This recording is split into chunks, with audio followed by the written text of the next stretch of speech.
Hello, আসসালামু আলাইকুম।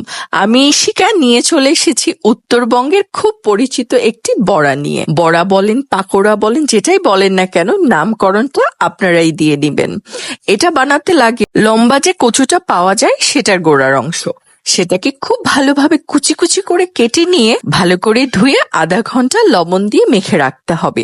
তারপর খুব ভালোভাবে চিপে নিয়ে পানিগুলো ফেলে দিতে হবে। এবার কচুর মধ্যে দিয়ে দিব পেঁয়াজ কুচি, কাঁচামরিচ কুচি, হলুদ গুঁড়ো, ধনিয়া গুঁড়ো, জিরের গুঁড়ো, একটু আদা রসুন বাটা, দিয়ে দিব পরিমাণ মতো লবণ, দিয়ে দিব চালের গুঁড়া এবং একটু আটা, সাথে দিব একটা ডিম। সব একসাথে মিশিয়ে খুব ভালোভাবে মেখে নিব। যদি দেখি মিশ্রণটা আঠালো না হয়েছে, সামান্য একটু পানি দিয়ে মিশ্রণটাকে আঠালো করে নিব। তারপর তেলে ভেজে নিলেই হয়ে যাবে চমৎকার এই বড়াটা।